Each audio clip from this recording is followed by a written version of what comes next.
Bonjour à tous, bonjour à toutes, bienvenue dans 7 au carré, moi c'est Nicolas. On essaie de comprendre tous les jours les mathématiques qui se passent dans la classe, des CP jusqu'au CM2, et on essaye aussi de voir si les parents peuvent comprendre et aider leurs enfants potentiellement à faire leurs devoirs. Voilà, il n'y a rien de particulier à faire avec moi, juste à écouter, apprendre un petit peu des choses, et puis si jamais vous avez besoin de revoir, vous pouvez revoir tout ceci en replay. Aujourd'hui, on va parler du carré et puis de ses particularités. Voilà, juste pour commencer, nous avons bien ici 3 carrés, même s'ils sont en train de tomber. Alors, le carré vient de la langue latine, comme vous l'avez vu en géométrie, on a souvent des mots qui viennent de la langue latine ou grecque, de la langue latine, donc qui disait quadrum et qui veut dire 4. Pourquoi 4? Parce que le carré, vous voyez, il a bien 4 côtés. Il a aussi 4 angles. Donc, ces 4 côtés sont aussi égaux. D'accord? Il est particulier. On dit aussi, ça peut être par exemple un quadrilatère, comme je viens de dire, parce que quadrilatère, on l'a vu l'autre fois, 4 côtés. Donc, on est bien d'accord, il a bien 4 côtés. Un parallélogramme, pourquoi parallélogramme? Vous vous souvenez que parallélogramme, ça veut dire qu'il a ses côtés opposés parallèles. Lui aussi, le carré a bien ses côtés opposés qui sont parallèles. Et enfin, un rectangle. Qu'est-ce qu'un rectangle? Un rectangle, c'est un parallélogramme qui a 4 angles droits.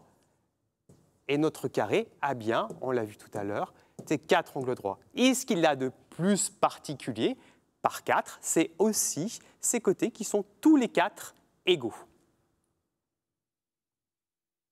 Il a aussi, le carré, vous voyez, des diagonales particulières. Ces diagonales particulières, pour ceux qui ne le savent pas, les diagonales, c'est ce qui rejoint un angle à un autre angle.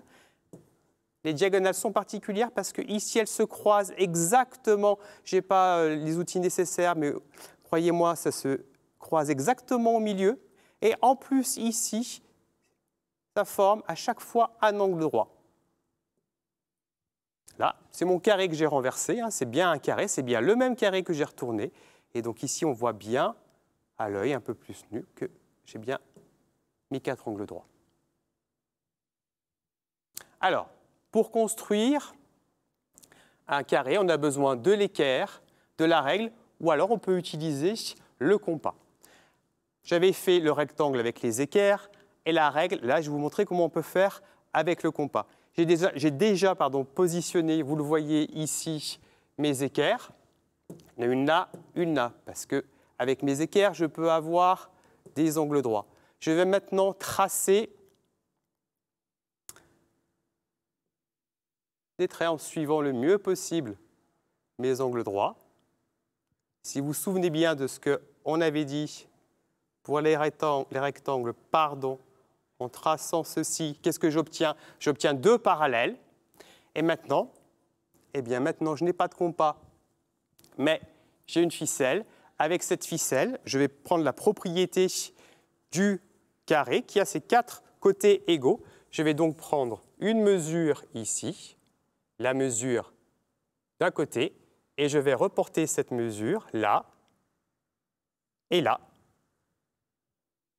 Maintenant, on peut voir comme ce côté-là a la même mesure que celui-ci est la même mesure. Si je rejoins ces 2 traits que je viens de tracer, je finis mon carré. Voilà. On peut faire la même chose avec un rectangle, on peut faire la même chose aussi pour tracer des parallèles et des perpendiculaires. Vous n'avez qu'à regarder à la suite de ceci l'épisode sur les rectangles. Bien, à savoir, donc le carré a 4 angles droits et 4 côtés égaux. D'accord? Il a aussi ses diagonales qui sont égales, elles se coupent en leur milieu et elles sont perpendiculaires. Perpendiculaires, ça veut dire qu'elles se croisent en formant 4 angles droits. Alors, le carré, eh bien aussi, on l'avait vu pour le rectangle, c'était très utilisé parce que le rectangle, ça permet de partout de ranger plein d'objets, ranger des livres, ranger, vous voyez, des bibliothèques. Par exemple, ici, ça peut ressembler à une bibliothèque. Mais le carré, c'est encore mieux parce que vous voyez, ici, par exemple, mes carrés sont très, très bien rangés les uns avec les autres. Mais j'ai mon rectangle ici qui peut se ranger dans ce coin, sur ce côté, mais là, il dépasse. Donc, si on n'utilise que des carrés, on range encore mieux. Et comme les carrés peuvent bien se ranger, on les utilise, ces carrés, pour mesurer des surfaces. Alors, qu'est-ce qu'une surface? Une surface, c'est tout ce qui est, par exemple, vous voyez ici, on peut imaginer que c'est le carrelage d'une maison. La surface, c'est ce qui prend tout l'intérieur d'une forme. D'accord? Donc, dans ce rectangle-là, on peut dire qu'on a 1, 2, 3, 4, 5, 6 carrés. Et ici, dans ce carré-là, on en a combien? On en a 1, 2, 3, 4, 5, 6, 7, 8, 9. D'accord? On en a 9. Alors, on prend un carré et pour avoir une mesure connue, on prend la mesure qu'on utilise déjà. La mesure sur les cahiers, c'est celle utilisée avec les centimètres, 100 fois plus petit que le mètre, souvenez-vous. Et on se dit, si on prend un carré de 1 cm de côté, on va avoir des mesures plus faciles avec des centimètres carrés. Donc ici, j'ai 1, 2, 3 carrés, donc de 3 cm. D'accord? Et ici, j'en ai encore 1, 2, 3, de 3 cm. OK? Donc si je fais combien de fois j'ai de carrés dans ce carré-là? Eh bien, j'ai 3 fois 3, j'en ai 9. 1, 2, 3, 4, 5, 6, 7, 8, 9. Effectivement, on regarde la même chose pour le rectangle. OK, le rectangle, ici, j'ai 3 carrés dans la longueur et j'en ai 2 dans la hauteur. Si je fais 2 fois 3, ça fait 6. 1, 2, 3, 4, 5, 6. J'ai bien ce qu'on appelle 6 cm. Et du coup, on les appelle ces centimètres des centimètres carrés. Ce n'est pas des centimètres tout simples, ce sont des centimètres carrés. D'accord? Alors, donc, on multiplie 2 fois, quand c'est un carré, vous remarquez, on multiplie 2 fois le même chiffre ou le même nombre. Ici, par exemple, j'ai de ce côté-là 1, 2, 3, 4, 5, 6, 7. 7. Et aussi, si c'est un carré, j'ai aussi 1, 2, 3, 4, 5, 6, 7. 7, je le savais dès le départ, je n'avais pas besoin de mesurer celle-ci, puisque c'est un carré, ça fait 7. Donc j'ai 7 fois 7. 7 fois 7, ça fait 49.